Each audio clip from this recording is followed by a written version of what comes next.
Hey there, welcome back to the channel. We've got another fun-filled video for you today. This is our 1967 Volvo 122S that we rescued from the woods about a year and a half ago after it sat there for about 35 years. In my free time over the last year and a half, I've done a little bit of everything to this car. As you saw in the last episode, we've got transmission issues. Also found out we don't have brake lights. We've got a rear main seal leak, and we got a bunch of other issues, like maybe some floor pans. Definitely need to get the transmission out, and we need to fix these tail lights. So I guess we'll start with that first. When I have the key on and I touch these wires together, I get brake lights. So that's promising. Tested the switch, and I know the switch to be bad. Hopped on the internet, and lo and behold, I got a switch, if you can believe it. I was quite surprised. This was from the local parts house. There's a part number for you. I think it was AutoZone, maybe Advanced Auto. It was $22, which is a ripoff, but it's supposed to work in a 67 Volvo 122. We'll see. Unfortunately, Lieutenant Dan, he's in multiple pieces now, so I don't know if he'll be joining us ever again.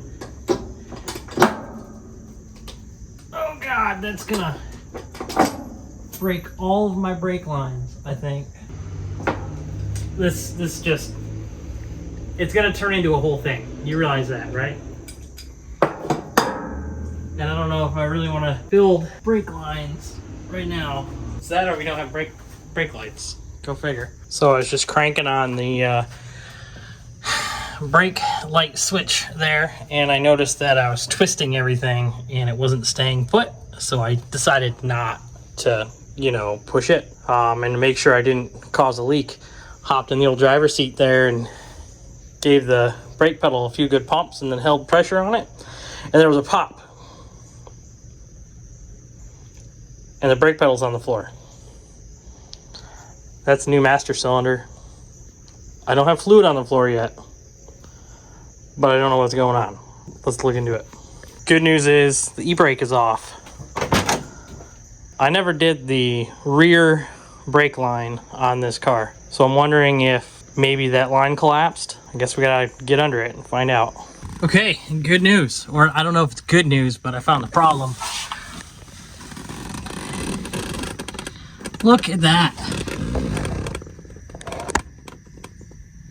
What the hell is that? Nice to see my new boots coming apart too. Well, I guess my brake lines are good. Got the pin out. Now I just got to get that to come apart. I don't know how I feel about this failing like that. I feel like maybe a brake line should fail before that, because I don't feel like I was braking all that hard. I mean, I wasn't driving, thankfully, but still, I mean, non-boosted brakes and you give them some pressure, that shouldn't happen. I have this on the shelf, art shelf, in the box of things. This one's quite a bit more stout than what was delivered. I'll throw this on there and we'll be good to go, I think. You can tell that sucker is a lot more stout than that sucker. I think I'm gonna pick up one more of those, because that thing is beefy. I originally bought that piece when I was doing the clutch master cylinder. Clutch linkage on the pedal that replaced it's very worn out. It's all wallowed out in like U-shape. I do need a tiny one of these cotter pin. Actually, I don't know if I have one that's small enough for that. Maybe. We'll have to see if those will fit. It's all back together. I think I might order another one for the clutch side. I can't imagine the clutch is going to see that much pressure though. Trick is to do this without burning too many things, Okay, so I'm infringing on disaster here.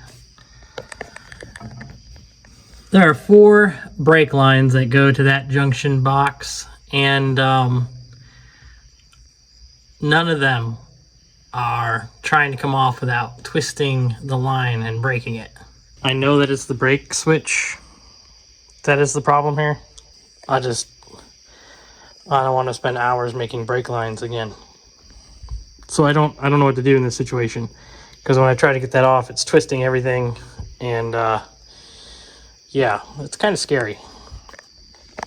And just like that, brake lines are all out.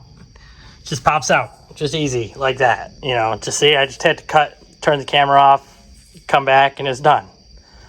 Simple. No matter that it was, you know, 35 minutes of quarter turns 4 times. See?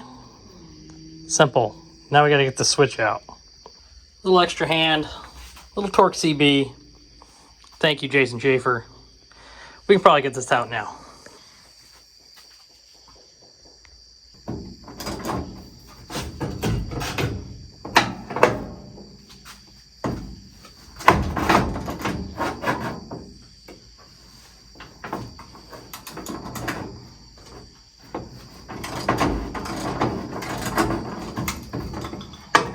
Okay, and just like that, it pops right out. You know, five minutes is really all you need. Just comes right out, no problem. See, simple. And if you're curious, yes, there's a little bit of debris. Hard to see it in the middle there, but it's definitely got some stuff in there. Maybe we'll just replace it just to be sure. You know, new one's going in. Junction block to sit down in there, socket on it. Okay, I think that's as much as I want to torque on that. Yeah, look, see? Simple. That's all in. Seriously, that took about, I don't know, 10 minutes to put back in. I don't even know, okay? I do need you to have a look at these taillights here and let me know if they go blip blip when I hit the brake, okay?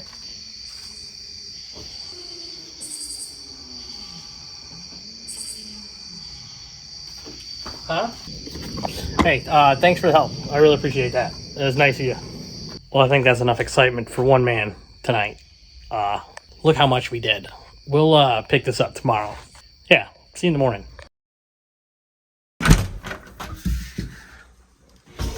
Hello, gorgeous.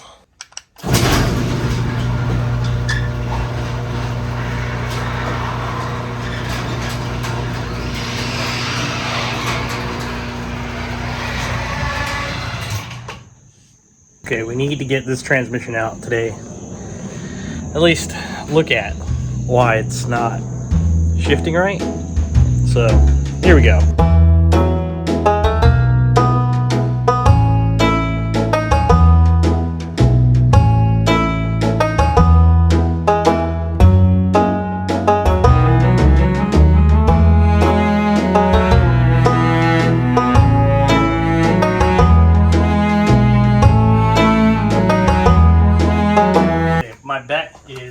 I'm going to pop this cover off, and there's going to be parts missing from the top side of the cover, because what should be happening is not happening. And that's how I know. I thought it was the gasket picking up too much on the hat, but I'm going to flip this over. Look, we got all 3 springs in it. Did I show you the video where I pull spring out of the bottom of the transmission yet? Yeah, so it's got all 3 springs in it. But when I was draining the fluid last weekend, I drained the fluid and there was a spring that came out of the fluid. One of these springs. So, yep, that's exactly it. This transmission top cover does not have the guide. That's what our problem is.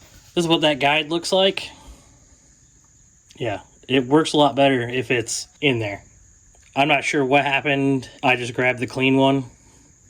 I knew that the guides were missing on the clean one. What do you want from me? You know, I'm just a guy, okay? Just a guy being the guy. Because that doesn't go that way, it goes like this way. And we don't have time to really clean it, so we're just gonna put it back and say everything's fine.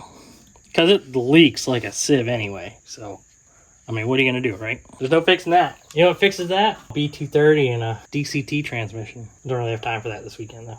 Big washer where it can handle a lot of space. Not that it's bigger than everybody else. It's just, you know, It's perfect the way it is. Time. Okay, we are out and about. Here you can see some evidence of an oil leak. Hashtag Exxon Valdez. I think I can get to everything pretty easily. I think my only struggle is probably going to be the starter, but we'll figure it out. Bell housing is out. Oil everywhere. Clutch is not soaked, but the starter is soaked in oil, which can kill a starter. So just trying to be mindful of that. We're gonna try to pop this clutch off this flywheel and then get this flywheel off. That puppy's out. I'm exhausted. Well, everything's out. It is an incredible mess in here. I don't regret doing this, but I do have some complaints. Flywheel looks good. It is very dirty. Gotta run to the store, get more parts cleaner, and then we'll clean that up. The clutch, on the other hand, well, it's shot. It's worn so far. It's catching the rivets. So it's probably a good thing we have this apart. Luckily, we didn't kill the flywheel, but we do have to fix it. Seen here is the rear main of a B20, B18, push block, red block. This is what the felt seal looks like. You would pry this spring clip out. You get the point, right? That comes out, slap the seal in, put it all back together. Spend hours doing work and your car still leaks oil. That's not my case. Mine is just worn out and it's just dumping out of it. So what you can get from IPD, this part number here, this is a machined rear housing for a B230, and then it has a seal pressed into it. This is a silicone seal. Yeah, that's what we're putting in my car. Hopefully it doesn't leak from the rear main seal ever again. We're all cleaned up, ready to throw it together, or at least get the flywheel back on. We're waiting on a clutch. Well, this is a little bit of what I'm working with here. Just nastiness.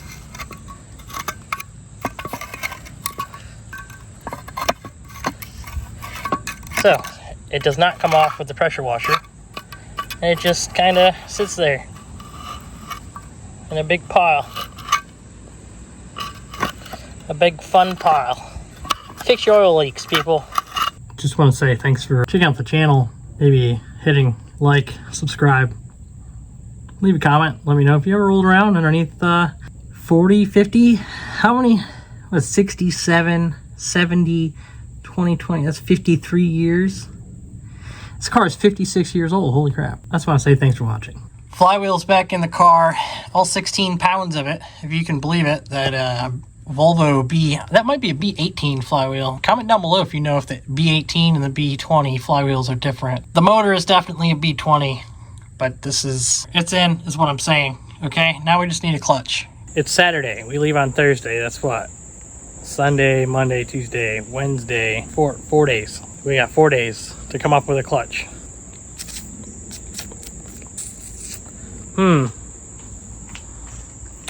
Wonder if VP Auto Parts can give me a clutch ASAP. I gotta make some phone calls, I think. It's like 6 hours later. I called in a favor. Mike, thank you very much. A friend of mine, Mike Jordan, actually, his dad has been into these cars for 50 years or so, and he grew up around the cars, and he has a bunch of them now too. So he's kind of the guy I call when my exhaust manifold exploded. He had an exhaust manifold for me. When I was having transmission issues, called him too. He had a spare transmission. Yeah, he had a clutch for me too. So thank you, Mike. I appreciate it. Again, I apologize. I'm so annoying with my issues and problems and whatnot. So thank you. He's gonna be a big part of this car going together. In fact, I need to update my channel supporters section. If you want to support this, by all means, patreon.com/Dean of Machines. So if you're a patron, you have access to me to bullshit with me all the time. What's that say? 10:51? 10:21. I can't. It's English or something, I think. It's late, and I've had enough of this car today. So tomorrow, we'll get this here clutch installed in their car.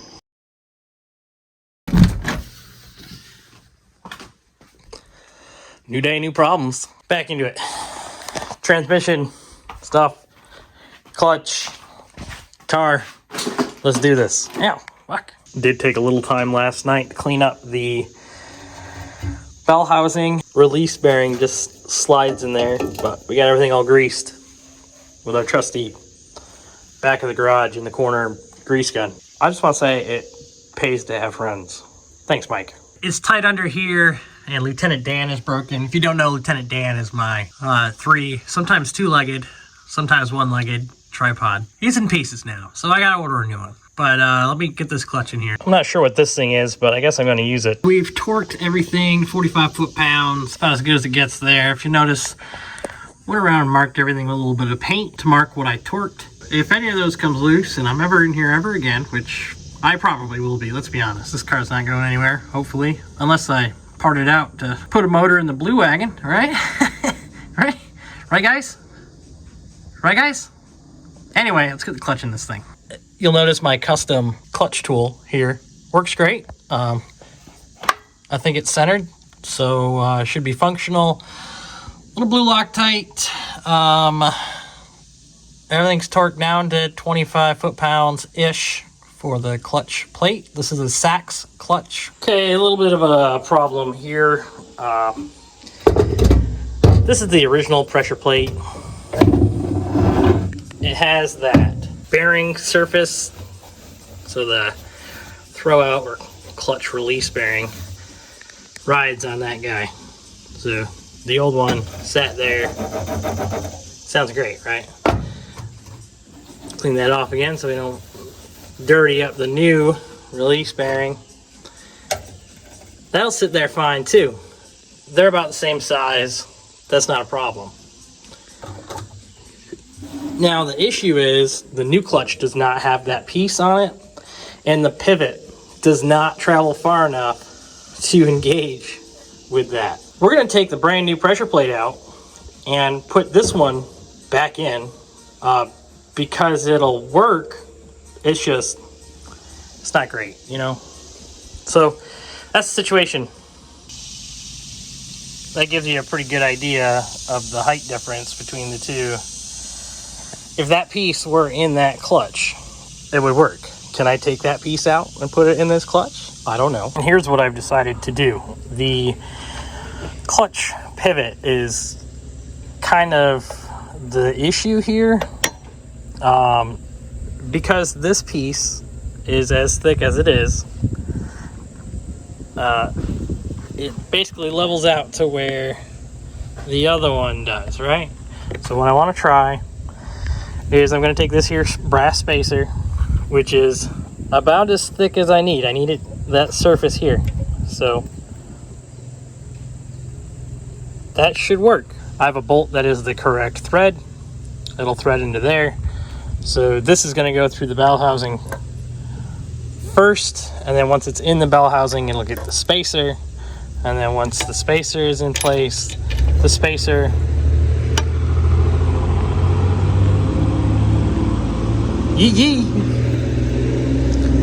the spacer will sit there, and I can tighten everything down. Right? Sounds perfect. Been a while since we got a little lawn care enthusiast action, right?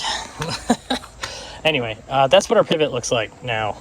Comment down below if you think that's dumb or whatever. Let's. I'm actually going to take it back apart, put Loctite on it, then put it back together. Okay, guys. First time's the charm. Clutch is back in. So I have one bolt in the bell housing, so that's going to sit there, and that looks like it lines up pretty good. And the fork will travel in that direction, so I've got plenty of space for it to work. I think we're gonna be okay. Actually, the only issue I'm seeing right now is the play that's up and down on the bearing in there. But The problem with that is I don't have the front cover from the transmission, and that's what that slides on. If you look there, this piece, that's what the throwout bearing or the clutch release bearing rides on. So I think we're okay. I mean, I'm gonna put this back together. I can't time lapse it, so you're just gonna have to sit and wait, okay? I'll see you in the next scene when this is mostly back together. Or I have another thought. Talk about slave cylinder here for a second. My adjustment is all the way in,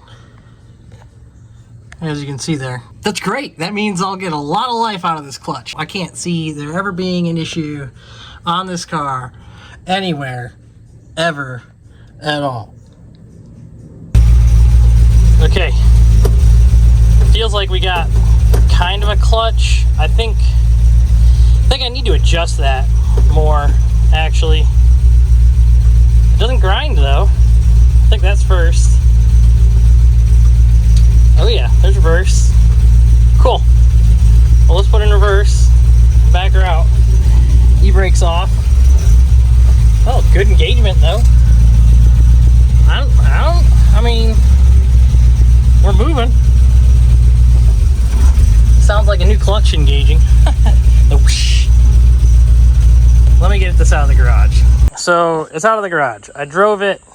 Clutch is actually really good. It's together. I do have a slight breakup issue at higher RPM.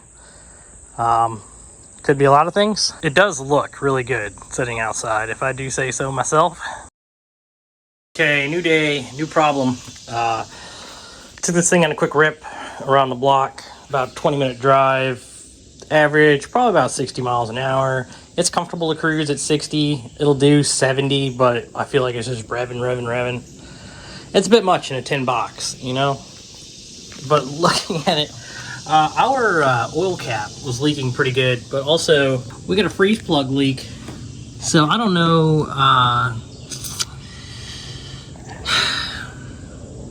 I guess I'm gonna be popping a freeze plug out of this thing. It doesn't look like the other one's leaking.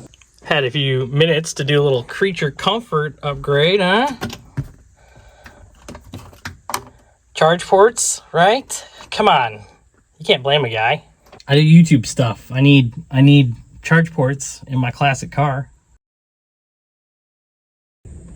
The new temp gauge works good. You know what? That's probably fine.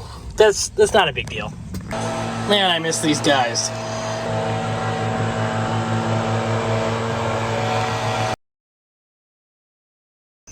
Tuesday night. We leave for mountain meat in about, 36 hours? Thursday morning. And we're getting ready to pull the gas tank on this.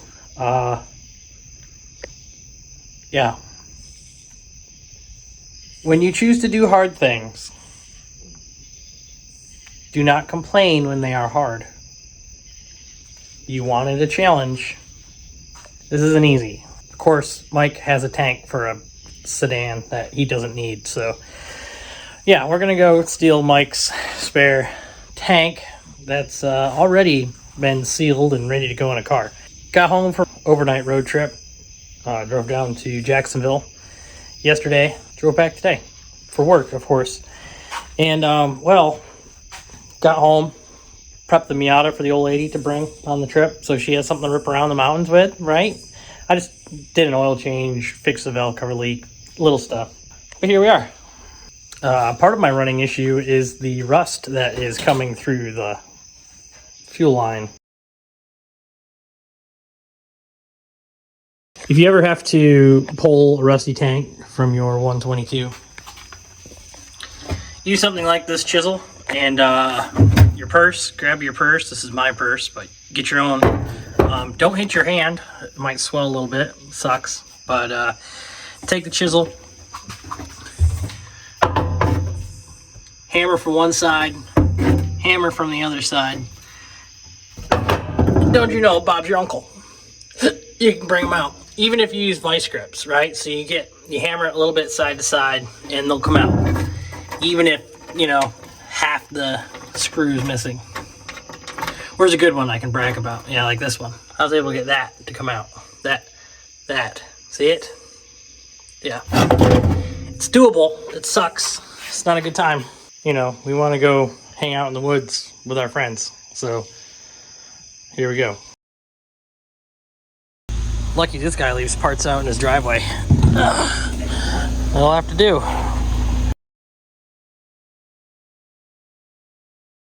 If you're in the Atlanta area, Volvo parts, please go buy stuff. Volvo parts everywhere. Melvin, you've been here 40 years? There, it's installed. Ready to go on the trip. So hear me out. Used tank, should be good, it's already sealed. Brand new sending unit, we don't have hardware. So, we're gonna take it in there.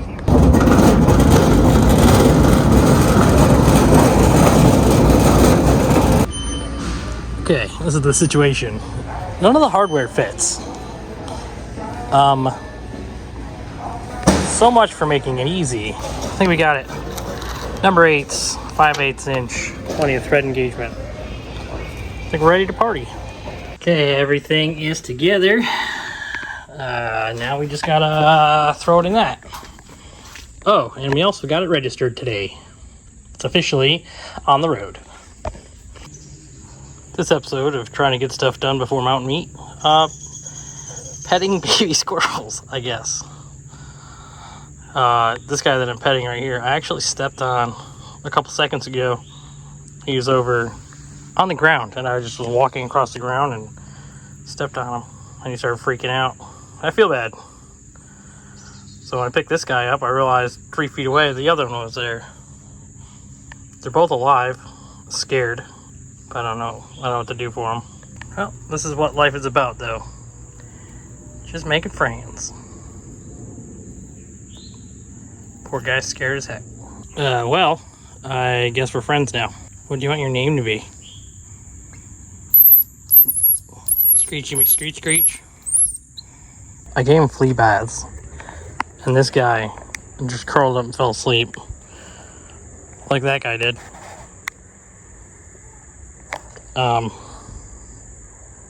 Is this how you get chosen? Is this what happens? So this little guy is comfortable in the pocket. This little guy is zonked out. Oh, he's awake now. In the rag. I guess we got new pets today. 5:30 p.m. The day before we leave. So that's what? 14 hours before we were supposed to be on the road. We're about to drop the gas tank.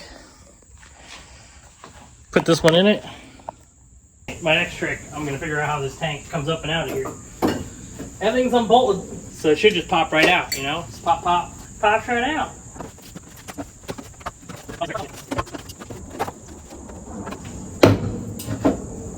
Well, we got that.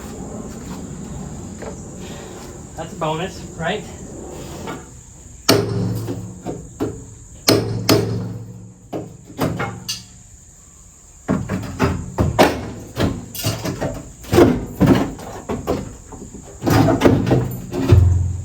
Pops right out. Just needed a hammer and a prayer. Great news, everyone.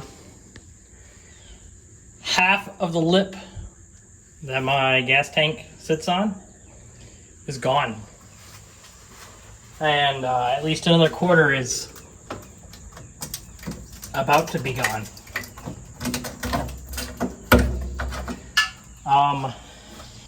That's not good, is what I'm saying. Looks like we're gonna use the old ratchet strap. Well, I put word out that the tank hole is terrible, and they told me to man up and just put the tank in there. Held the old one and we'll hold the new one, so I guess it's going in. Always trust your friends, especially when they love terrible old cars like you do. Look at that. Perfect. Pops right in. I need to find a nut for that because they didn't have one. Food run proved successful. No leaks. Oh yeah, and with the new sending unit, we were afforded such luxuries like a working fuel gauge. What is this, a Cadillac? No, it's a 67 Volvo, but hey, we've got luxury now. Including air conditioning. 9 o'clock at night. We leave in, I don't know, 12 hours? 10 hours? Tried putting the Pertronics kit on the car. I bought the wrong kit. The kit doesn't fit in my distributor.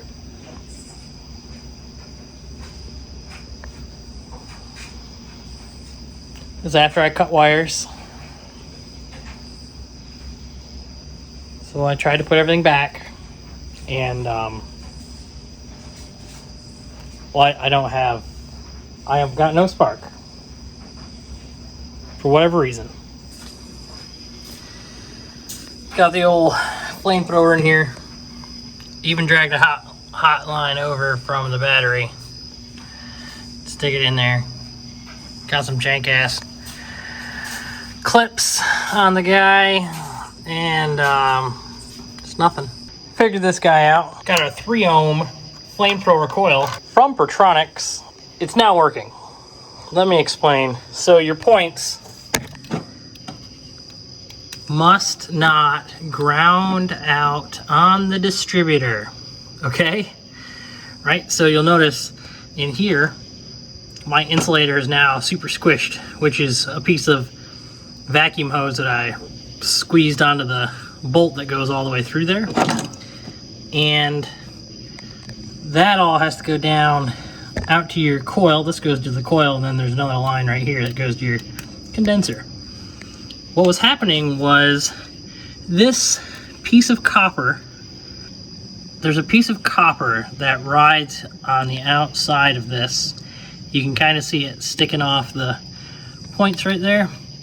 I had to bend that out over in here so that it wasn't touching the side of the distributor. And that was preventing me from having spark. I may not look it, but I'm super excited right now. It's running. Yay. Hours of work to be back to square one. Cleaning out the trunk, and I found the original jack, and hey, it still works. Not bad. 11 p.m. Doing a quick look around. I was worried that might leak, but turns out it's fine, I think. Whatever. And that, of course, no leaks up there. So what we're doing on here now is differential. Yeah, I guess he doesn't have a diff seal. You know what? I think we're just gonna pop that open, see what's inside, and if there's stuff in there, we'll add to it and continue on with life. Yeah, I don't feel anything in there. So let me pump that full of stuff. It took maybe 2/3 of the bottle, so I mean that's basically like entirely brand new fluid in there. And we didn't even have to spend the money on a diff gasket. Huh? Right? I had a concern about, you know, keeping gear in the trunk, so there we go. It'll stay in the trunk.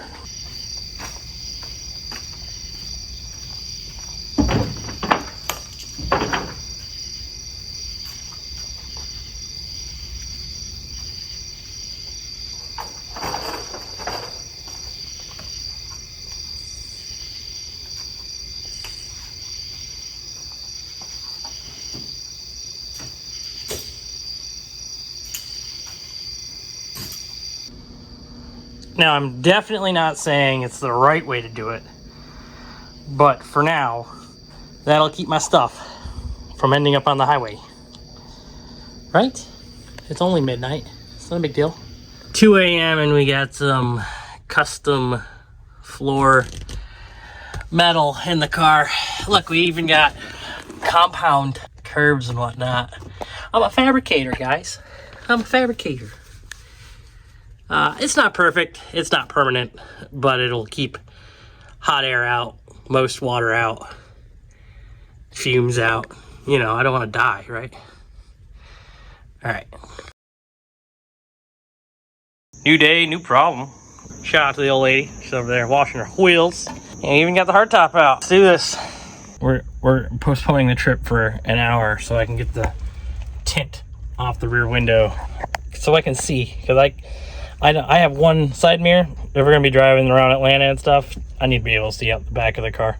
I'm using a steamer, at least, so it's helping cut through it. But this old tint, man, it's just flaking. You can just see it behind me. It's just little chunks. It's taken me about an hour so far to get 2/3 of it done.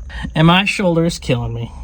I didn't get it quite perfectly done, but I was just cranked along here and I broke the razor blade in half. So I guess we're done now. Only 3 hours later than we wanted to. We're ready to go. You ready? Alrighty.